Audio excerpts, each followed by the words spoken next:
La semana y pendiente de Irma, ¿verdad? Sí, señor, muy pendientes de Sí, Irma por la sí. trayectoria que se supone que dan los meteorólogos. Sí. Parece que es de lleno que va a dar aquí. Esperemos que no. Esperemos que cuando vea para acá diga, no, pero por aquí ya pasó otro ciclón. Y pasó un ciclón por aquí. Es posible que lo piense así. ¿Y por qué? Y entonces vire para arriba. O por lo poco que han dejado. Hay varios ciclones porque queda poco aquí. Hay ciclones políticos que, mira, nos están afectando desde hace años. Exactamente. Pero bueno. Bueno, el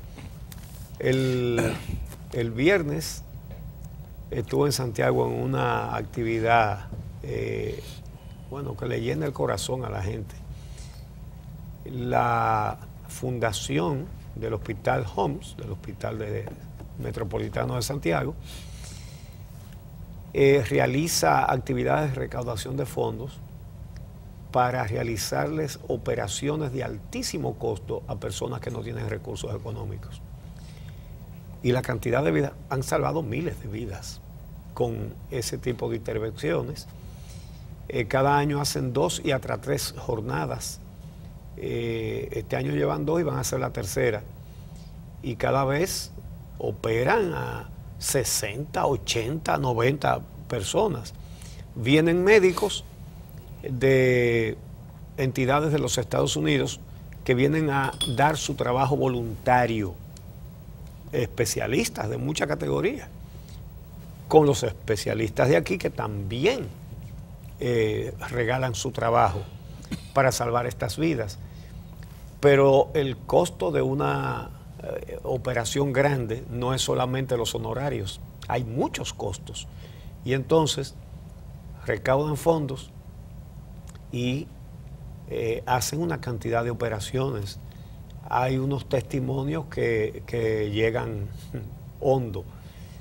Gente que dice, bueno, una señora, yo estaba condenada a morirme porque la operación que había que hacerme, ni soñar lo que costaba esa operación, era esperar la muerte. Claro. Y me dijeron que solicité, me incluyeron, me hicieron la operación y estoy trabajando. Una persona que estaba por su dolencia cardíaca no podía hacer nada. Trabajando está. Y así hay muchísimos testimonios de diferentes tipos de gente con diferentes tipos de dolencia. Bueno, pues la actividad del viernes fue un espectáculo de humor. Ompló. Ya, sí. De los 3 temores. Sí, Kenny Grullón, Luis José Germán e Irving Alberti. El teatro repleto.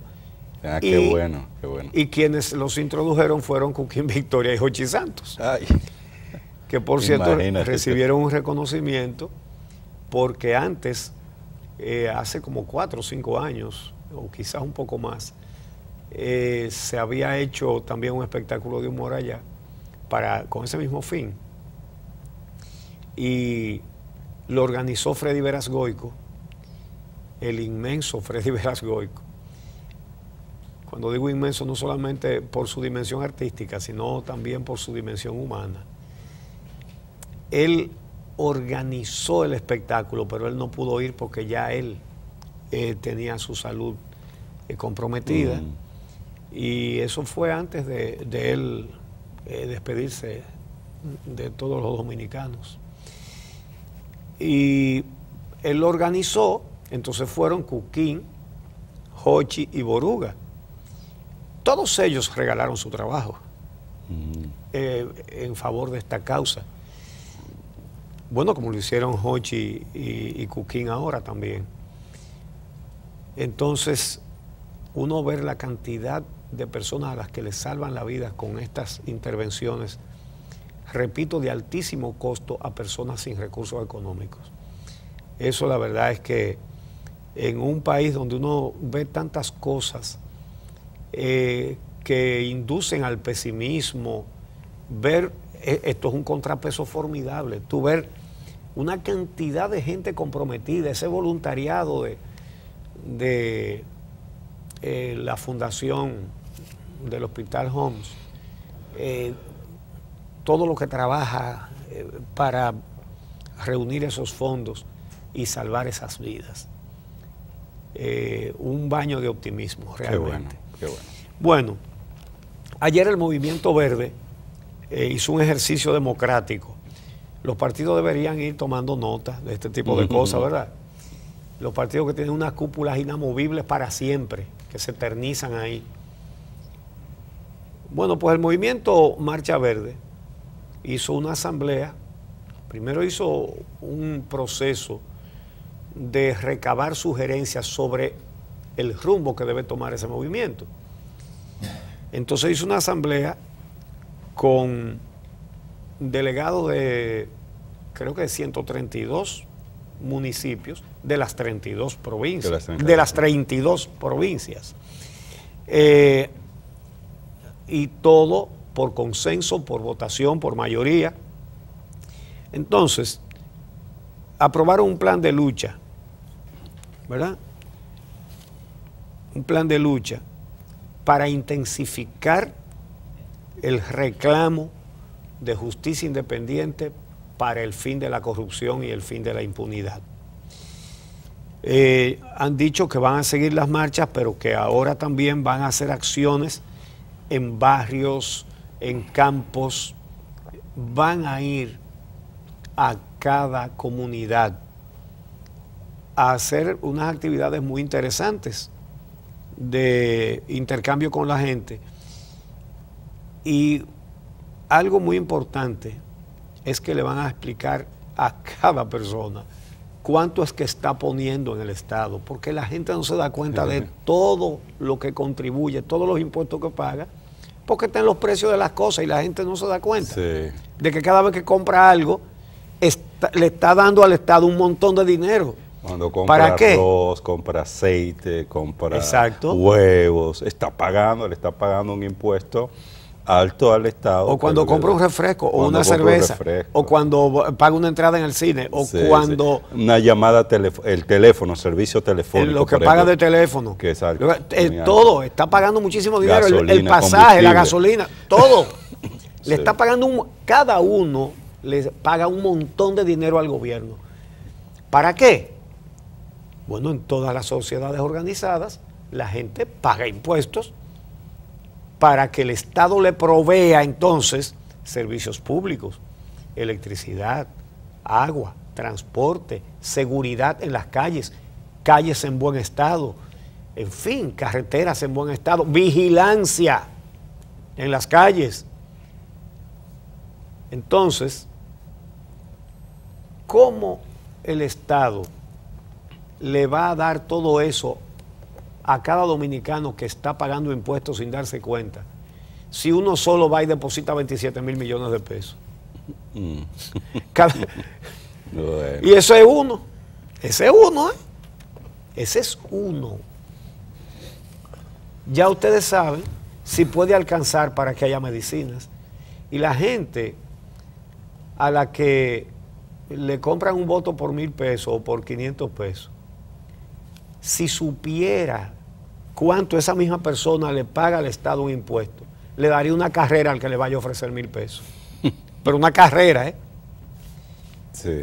Entonces, esa es una labor, qué bueno. Es importantísimo, porque se trata de un proceso de generación de conciencia, de educación cívica, de educación ciudadana que se dispone a profundizar, porque ya lo ha venido haciendo el movimiento de la Marcha Verde, pero lo que se trata con este nuevo plan de acción definido el día de ayer por este movimiento social es de profundizar esta parte que tiene que ver con proporcionar información, generar procesos de educación cívica con la gente en torno al impacto que tiene la corrupción y la impunidad en la vida de la familia, en la cotidianidad de la familia, porque de lo que se trata es de eso, ¿no? De que la gente no vea la corrupción como un acto que hacen los políticos con recursos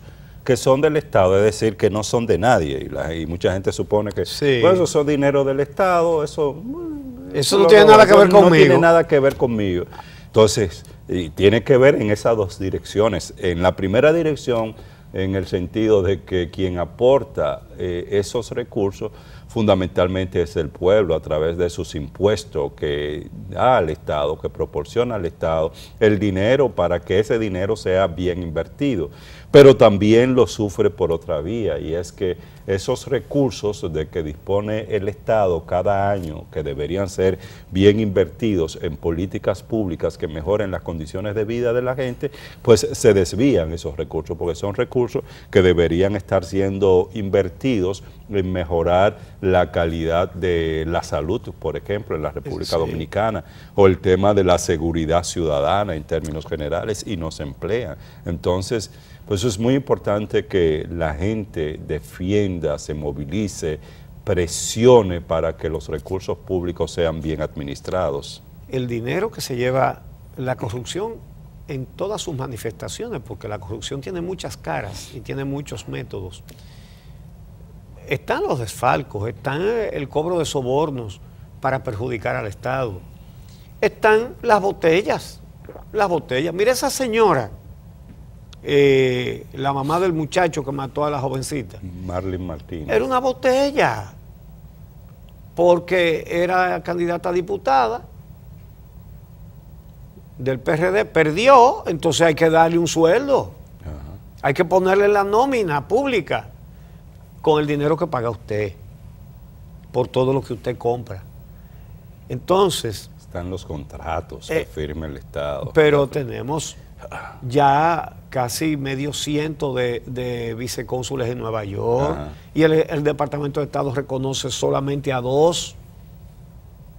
Y el otro casi medio ciento es cobrando en dólares, pero aquí, porque viven aquí, cónsules en Nueva York, vicecónsules en Nueva York, y los 36 subdirectores de INESPRE, y los 50 y pico de asesores ahora del ministro de Relaciones Exteriores, y todas las botellas que hay en todas partes.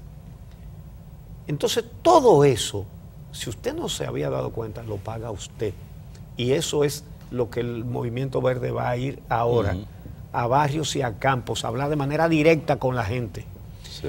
Y entonces la gente que cree que eso no tiene nada que ver con ellos, robaron una cosa del Estado. Bueno, se lo llevaron del Estado. Y la gente no entiende que eso tiene que ver con cada uno. Y que cuando van a un hospital y no encuentran atención médica o no encuentran la medicina que necesitan, esa medicina está en los bolsillos del que depositó 27 mil millones, del que depositó 15 mil millones, del que depositó 10 mil millones, de todo lo que están robando. En esos bolsillos donde está la medicina que a usted le falta, la atención que a usted le falta, el agua que no le llega, la seguridad que usted no tiene. Si a usted lo han atracado, es porque no hay vigilancia suficiente, porque el dinero no alcanza. Cuando se lo están robando, el dinero no alcanza. Entonces, el Movimiento Marcha Verde hizo esa asamblea democrática ayer. Las conclusiones excelentes. Ahí las cabezas están bien puestas. Puede aparecer un loco viejo o 3 o 4, pero son 3 o 4 locos viejos. Sí. Hablando de otra cosa. Pero la gran mayoría votó correctamente. Claro, precisamente el día de hoy en nuestro espacio estelar, una de las entrevistas que tenemos es con María Teresa Cabrera y Carlos Pimentel, quienes son miembros, representantes del movimiento de la Marcha Verde. Con ellos vamos a hablar en detalle de los resultados de esta asamblea el día de ayer, que tocó esto, que tiene que ver con el plan de acción, Uchi, pero además me parece que un interesante ejercicio de democracia también, el hecho de que tocaron el mecanismo interno de coordinación y de gobierno, por llamarlo de alguna manera, del movimiento de la Marcha Verde, asegurándose, como ha sido hasta ahora, que este sea un mecanismo democrático que haga posible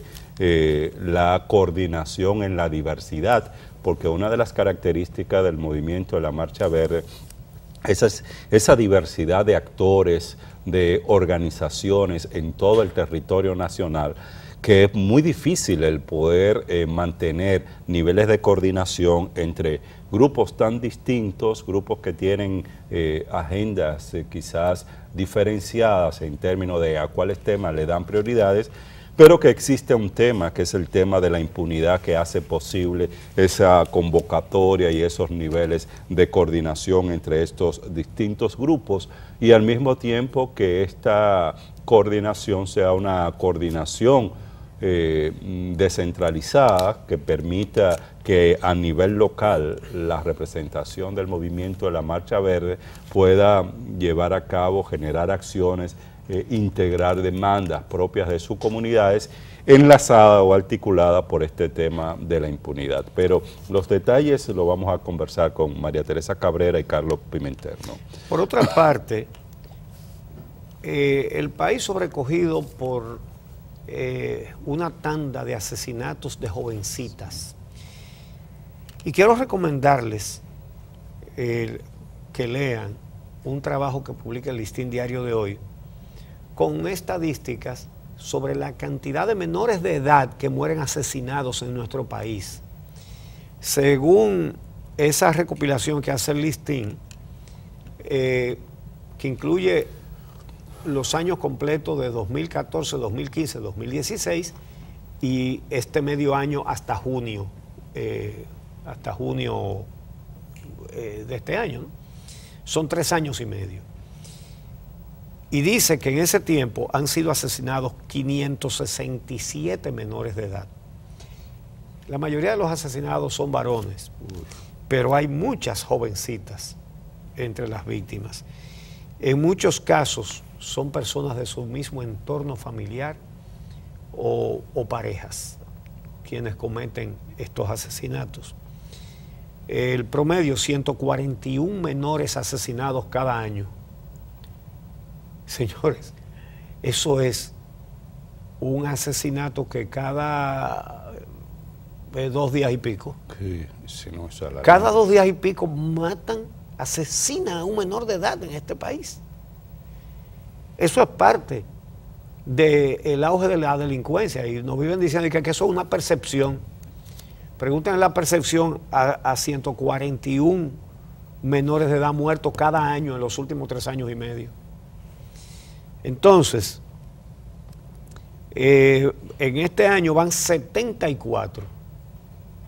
Bueno, iban al 30 de junio, porque ha habido mucho más. Pero hasta el 30 de junio iban 74 menores de edad víctimas de asesinato. De ellos, 64 varones y 10 hembras. Entonces, más del 50% de esos crímenes, señores, le quitan la vida a niños menores de 10 años. Más del 50% son niños menores de 10. Es urgente, es una necesidad que se tome el control de esto, porque esto está sin control. Ojalá que ahora que hay una nueva dirección en la policía haya alguna mejoría en este sentido, pero obviamente que esto no se trata solamente de policía. Estas estadísticas las procuró el Listín Diario en UNICEF, que es el Fondo de las Naciones Unidas para la Infancia. Esas estadísticas dicen mucho, pero demasiado. Claro. A propósito de esto, he visto, sobre todo en las redes sociales, pero también en algunas publicaciones, gente pidiendo que aparezca que el doctor o la doctora o la clínica donde intentaron hacerle un aborto a la niña Emily Polanco. No hay tal cosa.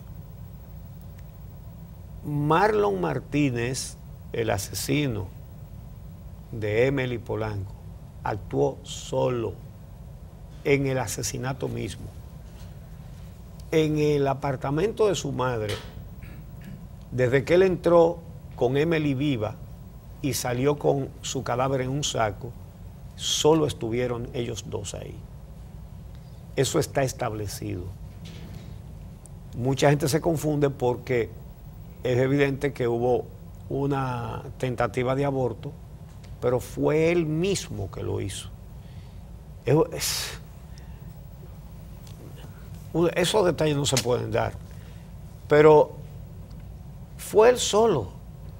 Ella evidentemente se resistió, no se dejaba, y le dio un golpe con un arma que yo me imagino que la habrán recuperado, o a menos que la haya botado, es posible también. Pero fue con un objeto muy contundente, fue con un hierro que le dio un golpe en la base del cráneo. Justamente porque evidentemente ella no se dejaba, ella no quería, y él hizo eso, él solo. Él solo. La complicidad de la madre viene después porque él la llama y le dice lo que hizo. Y entonces ahí viene la complicidad de la madre. Y participó en el intento de desaparición del cadáver. Oye, ¿no? lo movieron de donde él lo había tirado, sí. Lo llevaron a otro sitio. Y estaban planificando volverlo a trasladar. Sí. Así Usted sabe, pero una madre hacer... ¿Pero qué es esto? ¿Qué es esto? Y sobre esa señora, Marlene Martínez, hay que decir que no debe ser objeto de agresiones. Cuando la llevaban al Palacio de Justicia en San Francisco de Macorís, le vociferaron y le tiraron piedras. Dicen que una piedra le dio. Eso... El mal no se combate con el mal. La violencia no se combate con la violencia, se combate con la ley, y ella está presa. Así es. Que la gente intuya que por ser política y ser de un partido aliado al gobierno puede tener privilegios. Bueno, la gente tiene razón en suponer eso. Pero hay que decir que los hechos que cometieron ella y su hijo son tan graves que ningún gobierno se iba a echar ese saco al hombro, como se lo echó el muchacho. Y a ella la suspendieron primero, la cancelaron después, está presa, está en la cárcel.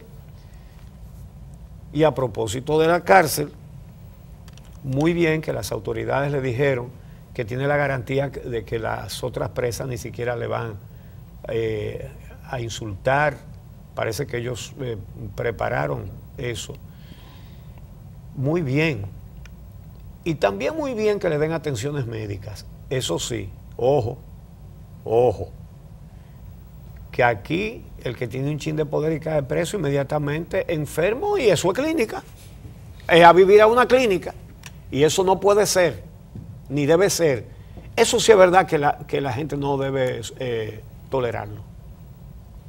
No se ha hablado de eso todavía, pero en algún momento se hablará. Que está deprimida, bueno, a lo mejor está deprimida porque fracasó el plan, sí. ¿Verdad?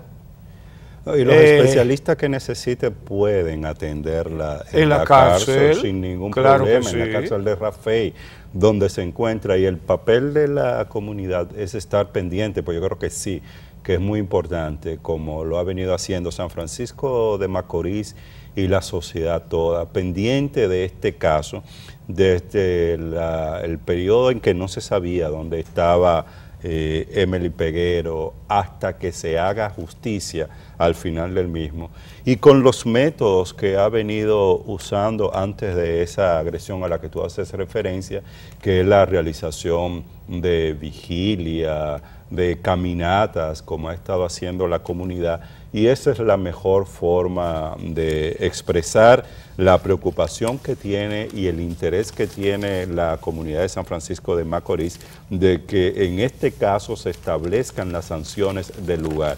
No es mediante métodos violentos que igualan a la sociedad a aquellos que incurren en este tipo de crímenes, sino mediante una aplicación firme de la ley, la que debe determinar las sanciones o las responsabilidades que tiene esta persona.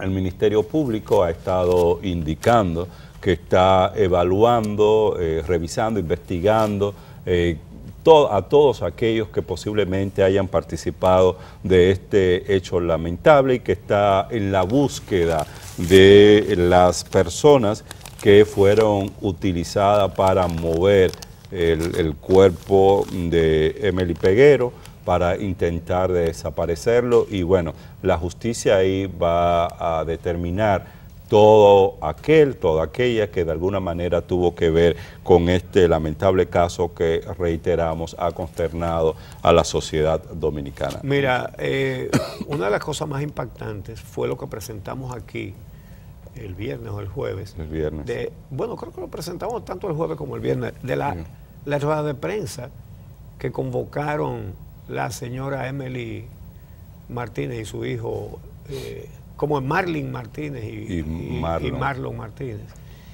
Los dos juntitos, sabiendo él que la había asesinado, su mamá que su hijo la había asesinado, y sabiéndose ambos, uno que botó el cuerpo en un sitio y la otra que pagó para que lo trasladaran de sitio, para esconderlo, y pidiéndole a ella que regresara, que la iban a recibir con los brazos abiertos. Miren, uno no es profesional de la conducta, pero la psicopatía que hay ahí es horrenda, horrenda. Con la tranquilidad, el muchacho estaba nervioso. Ajá. Y se agarraba la cabeza a cada momento. Pero la frialdad de la señora, óyeme, eso es da estiriquito, como dice la gente. Así es. Bueno. Ella era la novia de mi hijo y se da cuenta que mete la pedido. Ella dijo era porque sabía que estaba muerta. Y se dio cuenta y rectificó. Entonces, mira, el abogado José Rafael Ariza dice que se negó a defenderla porque ella lo llamó para contratarlo como defensor, y dice él que le recomendó al muchacho que se declarara culpable y ella también de su participación para hacer la defensa que corresponde en un caso así, que es buscar circunstancias atenuantes, buscarle la vuelta. Hasta loco lo pueden declarar una gente, ¿no? Pero que ella se negó, que ella no estuvo de acuerdo con que el hijo se declarara culpable, porque él se declaró culpable antes de que ella fuera detenida también. Sí. Y además, porque decía que el cadáver no iba a aparecer, claro. Ella había pagado para que lo trasladaran de sitio y estaba pagando para que lo volvieran a trasladar.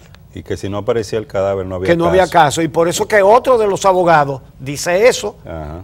Ya ese muñeco lo estaban armando, como diría Blas Peralta, ¿verdad? Ese muñeco lo estaban armando. Dijo, no hay cadáver, no hay homicidio y por lo tanto no hay homicida, no hay caso. Así es. Que el magistrado Bolívar Sánchez le enmendó la plana, dijo, el que está diciendo eso no sabe derecho. Porque la cantidad de pruebas que se habían levantado. Señores, entonces repito, para que no se cometa el error, que aparezca el médico o la doctora que hizo el aborto, que es la clínica, nada de eso. Fue él solo que hizo todo lo que hizo en el apartamento. Ahí no había nadie más que él y su víctima. Y hay personas que lo vieron entrar con ella y que después lo vieron salir cargando el saco. Incluso hubo un muchacho que le sostuvo la puerta abierta para que él saliera con el saco. Es decir, no es el encargado del edificio el único testigo, hay más testigos. Hay testigos de todo y las autoridades tienen prueba de todo. Entonces, pero él cometió ese hecho, él